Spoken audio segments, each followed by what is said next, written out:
Dans cette mare d'un village du nord-est de l'Allemagne, des chiens cherchent la trace d'une adolescente disparue sur le chemin de l'école en 1989. C'est ce qu'on appelle un cold case.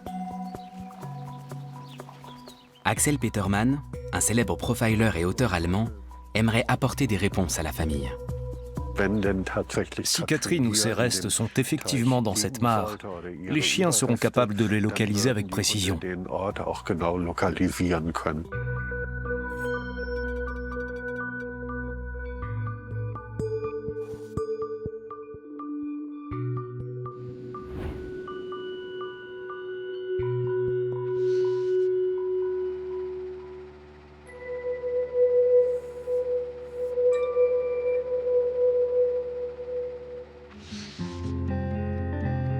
Lande du Mecklembourg-Poméranie occidentale.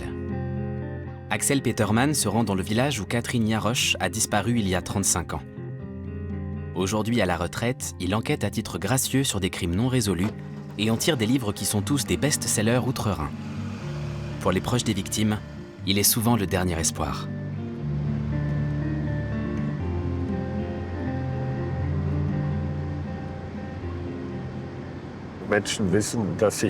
Les gens savent que je m'occupe de crimes et d'homicides non élucidés. C'est pour cette raison que le père de Catherine s'est adressé à moi et m'a demandé si je voulais bien faire quelques recherches. Son cas m'a intéressé car je trouve absolument tragique qu'un être humain puisse littéralement se volatiliser.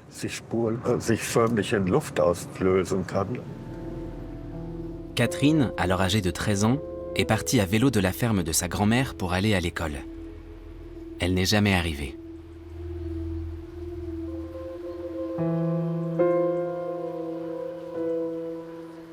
Elle a été déclarée officiellement décédée en 2005.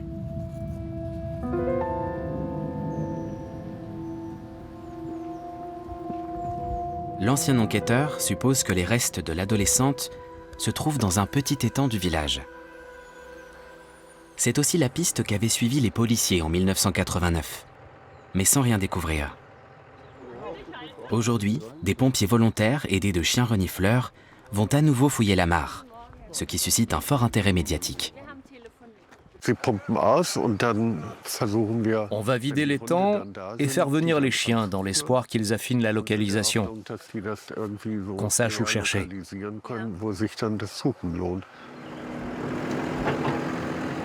L'opération durera environ 2 heures.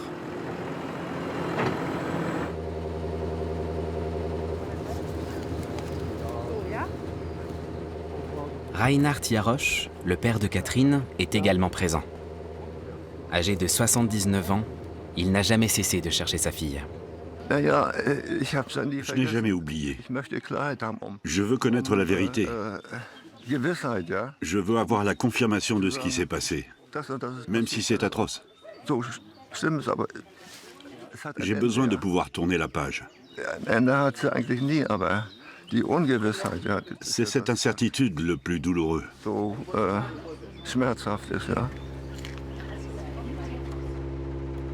L'enquête de police n'avait rien donné. Reinhard a dépensé une petite fortune en détective privé. Il a même fait appel à des médiums.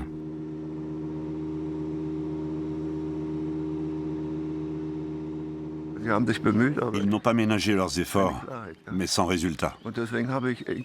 J'ai entendu parler de Petermann par hasard. Je me suis dit qu'avec son expérience d'enquêteur, il pourrait peut-être faire avancer les choses. Si on la retrouve, ici ou ailleurs, on pourra encore mettre la main sur le coupable. Si ça s'est passé ici, c'est forcément quelqu'un de son entourage. Si ça s'est passé ailleurs, ce sera quelqu'un d'autre.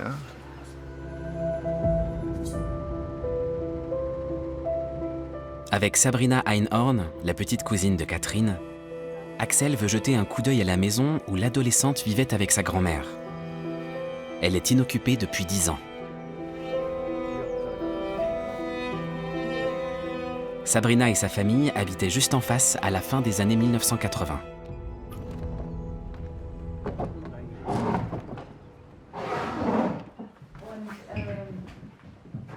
Elle conduit d'abord l'enquêteur dans l'ancien salon.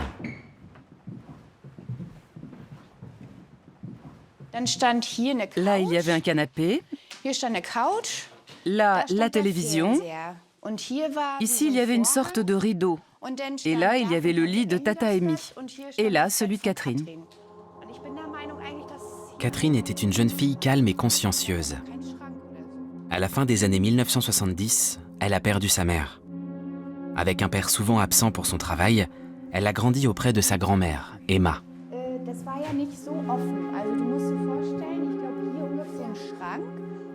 Sabrina était intime avec Catherine. Le jour de sa disparition, les deux cousines avaient convenu de partir au collège ensemble tôt le matin.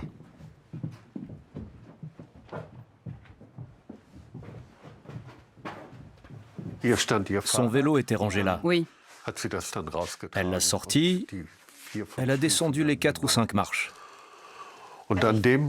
Sa grand-mère a dû l'accompagner jusqu'à la porte, mais n'a pas allumé dans l'allée. Avec le clair de lune, il y avait assez de jour. Ce samedi-là, Catherine voulait absolument faire le trajet avec moi. Quand je ne l'ai pas vue, je ne me suis pas inquiétée. Je ne me suis pas imaginé le pire. Je me suis juste dit qu'elle devait déjà être arrivée à l'école.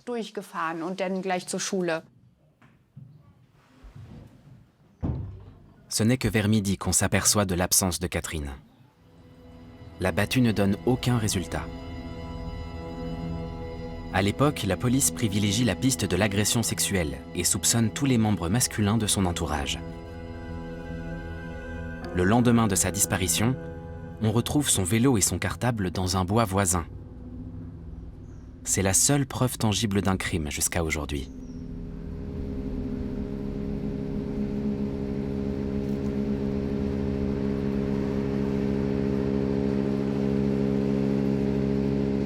La mare est quasiment vide.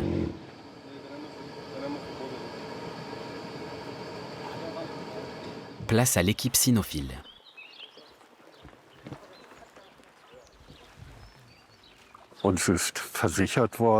Nous avons la certitude que si Catherine ou ses restes sont dans cet étang, les chiens seront capables de les localiser avec précision.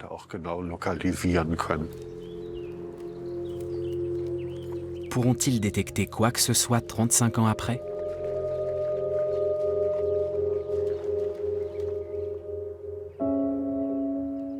En Allemagne, on dénombre plus de 3000 affaires non résolues, les fameux cold cases. Les crimes non élucidés et restés impunis continuent de torturer les proches des victimes, même après des dizaines d'années.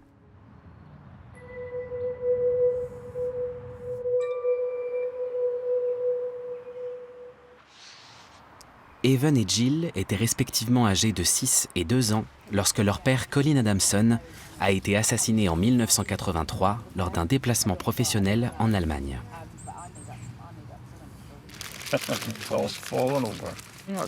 À l'époque, leur mère leur a caché sa mort brutale.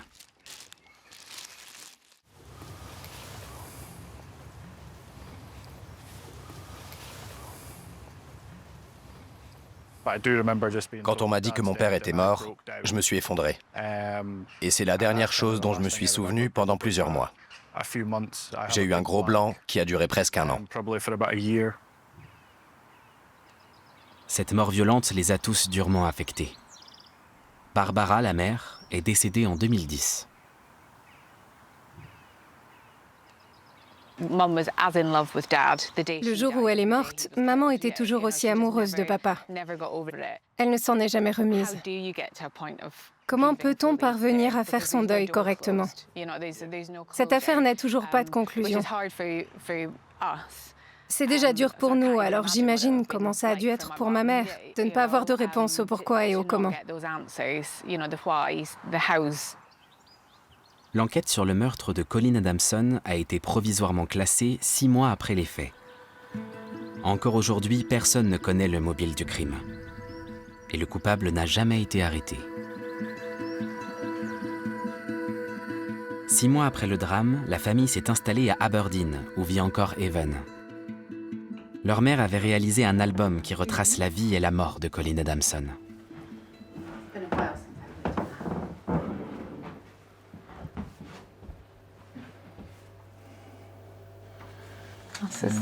sont mignons, ces gosses. Oui, très. C'est la plateforme.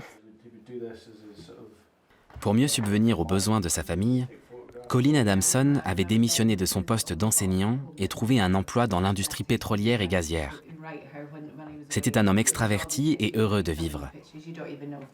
En 1983, son employeur l'envoie en Basse-Saxe, dans la ville de Zelle, près d'Hanovre.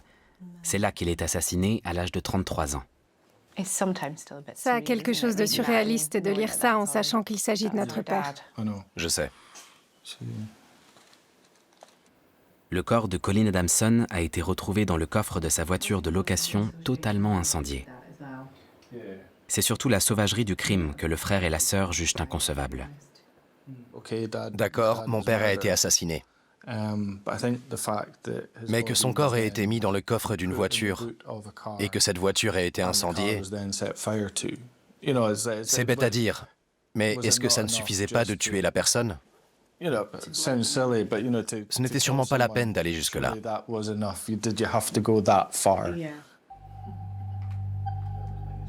En 2008, la police écossaise leur a conseillé de cesser de chercher le meurtrier de leur père. Mais depuis 6 mois, ils reprennent espoir.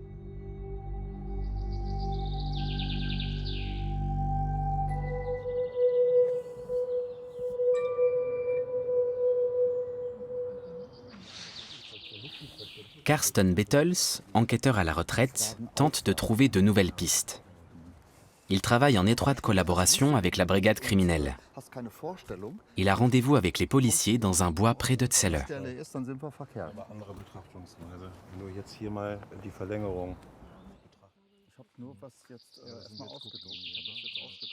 Direction l'endroit où, il y a plus de 40 ans, un promeneur a découvert la voiture incendiée avec le corps de Colin Adamson à l'intérieur.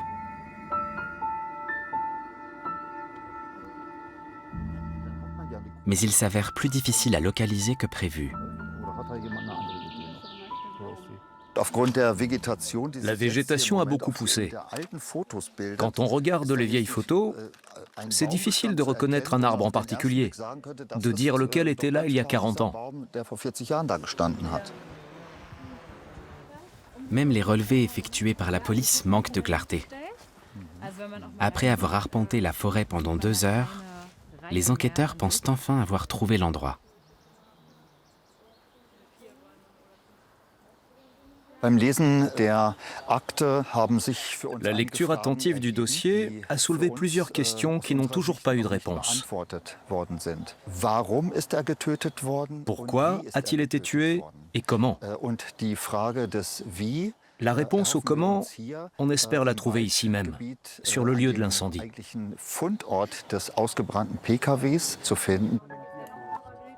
Karsten Bettels enquête sur des cold cases avec des étudiants, un groupe de futurs médecins légistes de l'université de Mittweida, formés aux technologies numériques.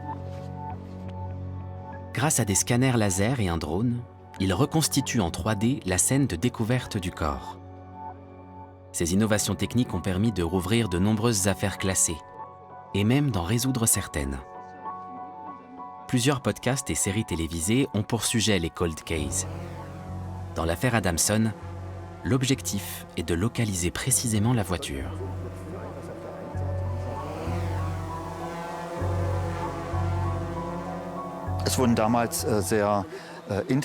À l'époque, différentes hypothèses ont fait l'objet d'enquêtes très poussées.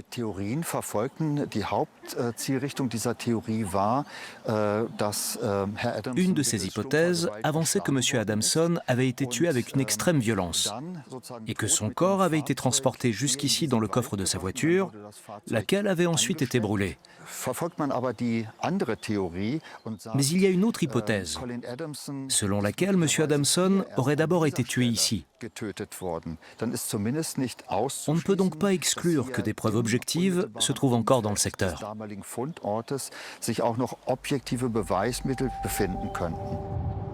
Cette dernière hypothèse sera validée grâce au modèle 3D, car des témoins de l'époque avaient entendu des coups de feu provenant de la forêt. Mais ces éléments permettront-ils de remonter jusqu'au coupable 40 ans après, en admettant qu'il soit toujours en vie ? Pour Karsten, ce n'est pas le principal enjeu. Le but recherché dans le cas d'un cold case, ce n'est pas de traduire un assassin en justice afin qu'il soit condamné. C'est avant tout de porter un regard neuf sur les circonstances du crime, de repasser en revue chaque étape du travail d'enquête et de voir si on parvient au même résultat.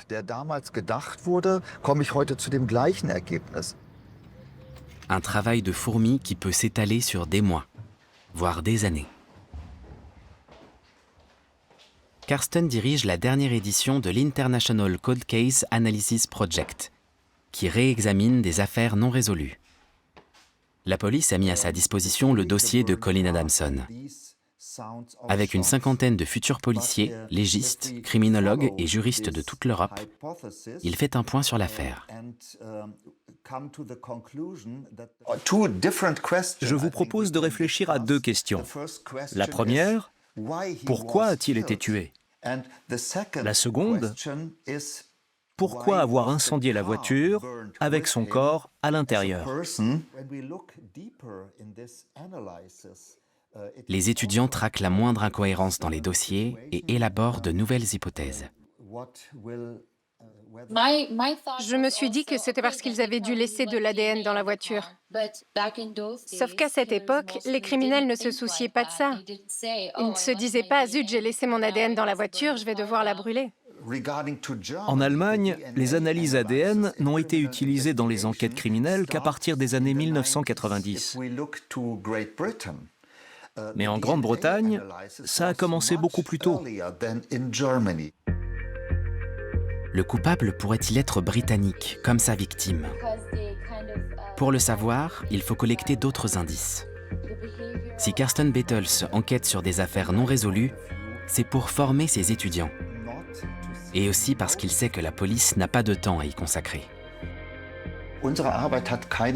Notre travail n'a aucune force probante. On se contente d'étayer une hypothèse et de la soumettre à la police et au parquet. Ensuite, ce sont les services d'enquête qui décideront ou non de donner suite. Notre rôle est d'aider à résoudre des affaires d'hier avec les scientifiques et les policiers de demain en l'état actuel des connaissances scientifiques. La modélisation de la scène de découverte du corps sera achevée dans quelques semaines. Viendra-t-elle corroborer l'hypothèse selon laquelle Colin Adamson aurait été tué dans ou à côté de sa voiture de location? Retour en Allemagne, auprès d'Axel Petermann. Les recherches du corps de Catherine sont en cours.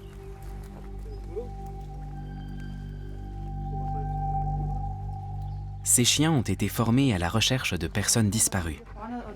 Corinna Tau, maître chien, commence avec Dexter. Dexter va faire le tour de l'étang afin de flairer d'éventuelles odeurs. Et si c'est le cas, il va s'allonger.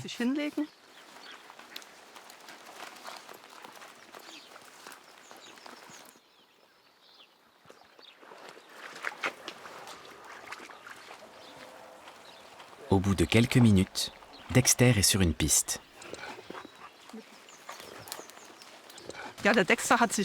Dexter semble très intéressé. Il a flairé une odeur là-bas et il veut nous le faire savoir. Bono, le deuxième chien, doit confirmer la trouvaille de Dexter. Nicole Frieskunz ne conduit pas directement Bono à l'endroit suspect.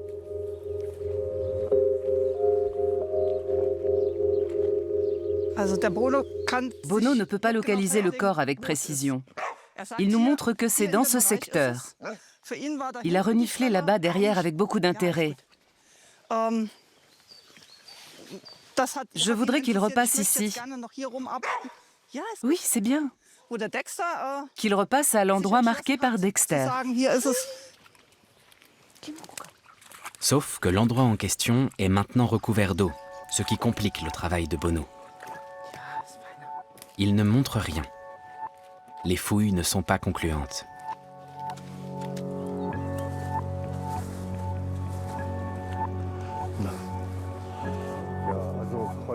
Même si Reinhard Jarosch n'a jamais cru que les restes de sa fille étaient dans cette mare, cette énième déconvenue est un nouveau coup dur.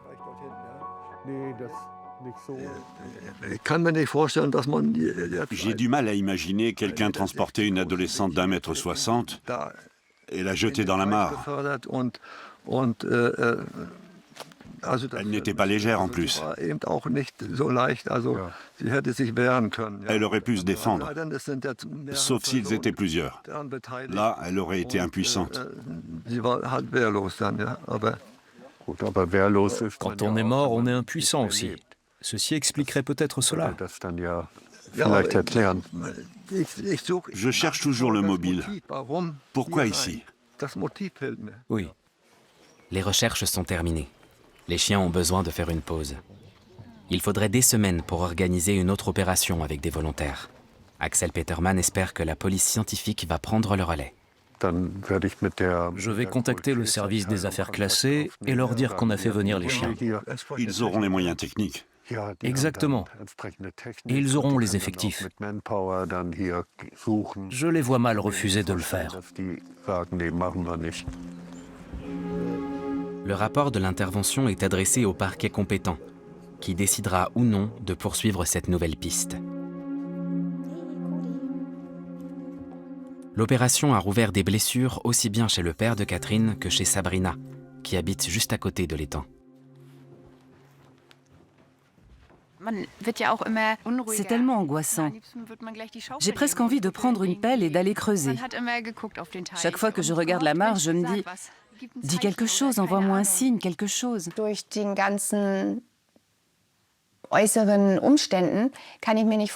Vu l'endroit où on vit, je n'arrive pas à concevoir que quelqu'un puisse se promener tranquillement et décider tout à coup d'enlever une gamine pour l'emmener je ne sais où. C'était forcément prémédité. Et on aimerait bien savoir qui c'est, pour pouvoir se protéger et protéger ses enfants. Cette ignorance ronge les proches de Catherine depuis des dizaines d'années.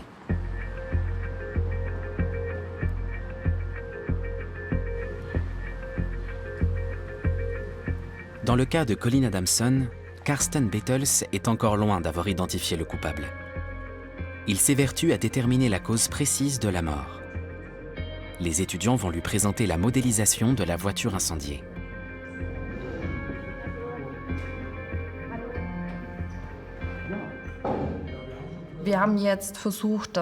On a essayé de situer la voiture à l'endroit où on suppose qu'elle était, à partir des renseignements figurant dans le dossier.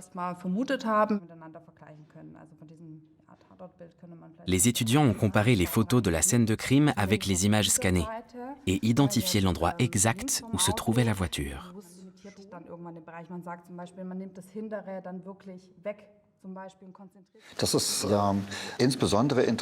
L'hypothèse selon laquelle Colin Adamson aurait été tué par balle mérite qu'on s'y intéresse particulièrement.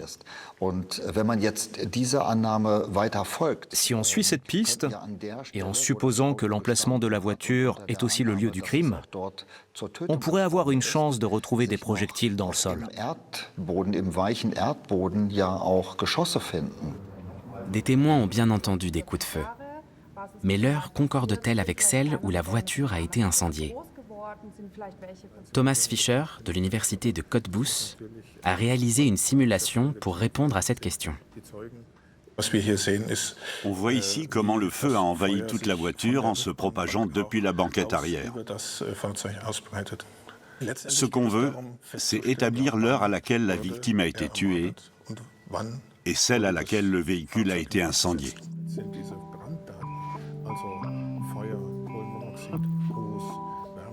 La voiture aurait brûlé pendant 2 heures maximum avant qu'un promeneur ne tombe dessus par hasard.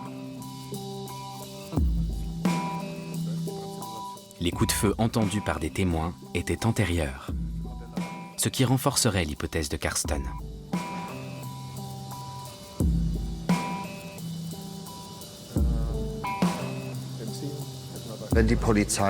Si la police et le parquet valident mon hypothèse, les investigations se poursuivront. Des collègues rouvriront le dossier et reprendront l'enquête depuis le début. Karsten fera part de sa nouvelle théorie aux enfants de Colin.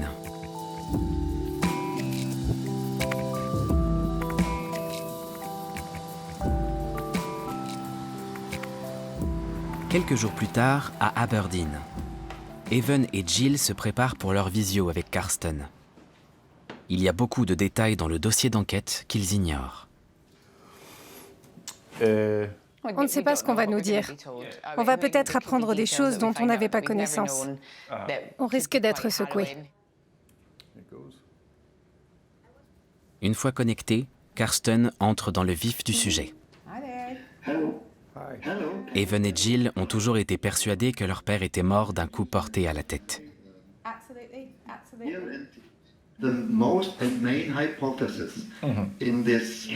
Même si l'hypothèse qui a été retenue en premier lieu est qu'il soit mort à la suite d'un coup porté avec une extrême violence, on ne peut pas non plus exclure qu'il ait été tué par balle.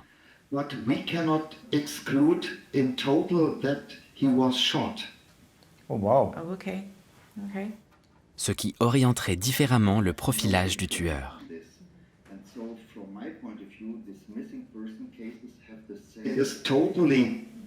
Qu'il ait été tué dans un accès de violence après une dispute, ou que quelqu'un ait été armé et incendié la voiture pour effacer les preuves, ce n'est pas du tout la même chose. Et quel est le mobile ?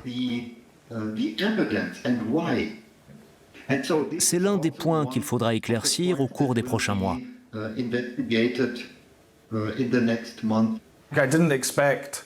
Je ne m'attendais pas à ça. Je savais qu'il y avait une possibilité que l'enquête soit rouverte, mais le fait que vous en parliez en espérant que ça se produise bientôt, c'est absolument incroyable. Merci. Après ces 2 heures d'entretien, Jill et Evan ont beaucoup de choses à digérer, mais surtout des raisons d'espérer. Je suis bluffé. J'ai l'impression que l'affaire est enfin prise au sérieux. On pourrait enfin obtenir des réponses. Peut-être pas le nom du coupable, mais au moins comprendre le mobile. Même si le fait de découvrir la vérité peut aussi refroidir.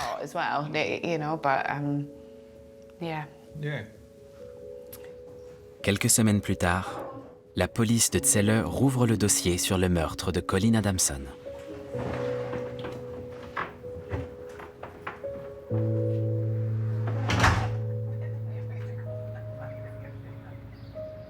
Celui de Catherine Yaroche aura-t-il droit au même traitement? Les investigations d'Axel Petermann ont pris fin avec la fouille de la mare. Dans sa chambre d'hôtel, il parcourt encore une fois ses notes. Il parlera de l'affaire dans son prochain livre.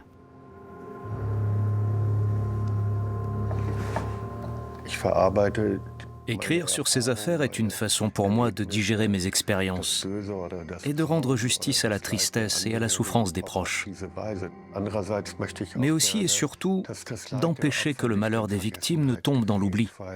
C'est tellement vite arrivé. Finalement, la mare ne sera pas de nouveau fouillée par la police scientifique. Les proches de la victime devront continuer d'attendre des réponses.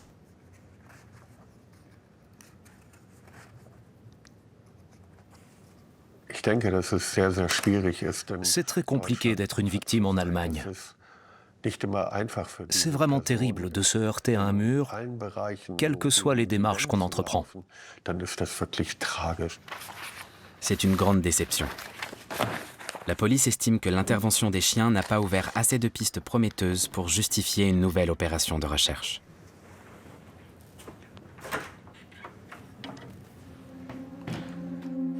Les proches de Catherine ne sauront sans doute jamais ce qui lui est arrivé il y a plus de 35 ans.